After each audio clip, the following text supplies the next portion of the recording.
Campaign start होती है, हर party की ना टारगेट ऑडियंस जो मेन होती है इज़ बेसिकली यूथ. तो आप लोगों ने यूथ को कितने % रेशो सीट्स का दिया है? And being a women I want to know कि उस रेशो में से कितनी सीट्स विमेंस को दी गई हैं, यंग विमेंस को? Good question. I wish I had एक तो you'd be surprised to know कि मैं कल ही देख रहा था कि बाकी सियासी जमातों के मुकाबले में परसेंटेज वाइज पाकिस्तान पीपल्स पार्टी ने ज़्यादा नौजवानों को टिकट्स दिए. आई थिंक हमारा परसेंटेज वाइज 18% है और दोनों पीटीआई और मुस्लिम लीग नवाज ने इस परसेंटेज से कम सीट्स दिलवाए हैं. But that's not enough. Look I fundamentally मैं ये बिलीव करता हूँ विद अ पैशन कि जो हुकूमत में आते हैं, ख़ास तौर पे इस बार हमारे जो बाकी सियासी जमातें हैं, ये लिटरली इनका लास्ट इनिंग्स है. वो जो भी फैसला करे, चाहे वो हमारा इकोनॉमी के बारे में हो या किसी चीज़ के बारे में हो, उनको उसको जो कॉन्सिक्वेंसेस है उन फैसले के, उनको नहीं भुगतना पड़ेगा, मुझे और आपको भुगतना पड़ेगा.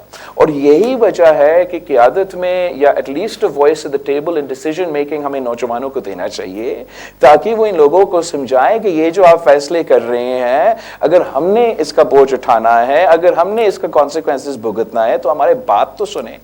मैंने ये प्रोएक्टिवली कोशिश किया कि नौजवानों को मौका दिया जाए. कहा जाता है कि बल्दियाती निज़ाम is the like nursery for politics. वहाँ मुझे रिसेंटली मौका मिला है सूबा सिंध में, जहाँ सूबा भर में बल्दियाती इलेक्शंस हुए. तो हमारा मेयर ऑफ कराची मुर्तज़ा वहाब साहब recently turned 40. He's young. Mayor of Hyderabad, young. Mayor of Sakhar, Larkana, young. सोच इसके पीछे ये कि अगर नौजवानों को, एक तो मेरिट पे उनके अपने मेहनत भी है, ऐसे भी नहीं है कि मैं कहूँ कि यंग है तो आप सब आगे आए, मगर साथ साथ कि वो उस अंदाज से काम करेंगे, वो उन इश्यूज को सामने रखते काम करेंगे, वो ऐसे फैसले लेंगे जिससे वो एटलीस्ट उम्मीद ये है कि हमें हमारा नुकसान ना हो.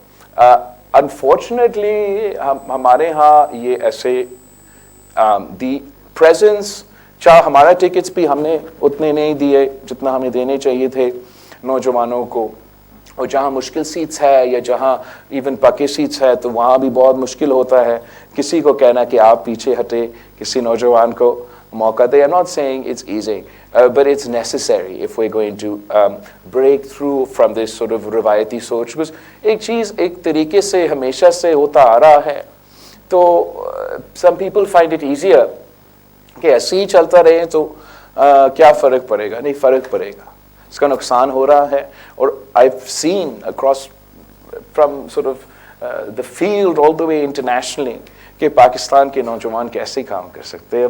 मौका दिया जाते हैं तो पाकिस्तान के नौजवान डिलीवर कर सकते हैं. जी भी आप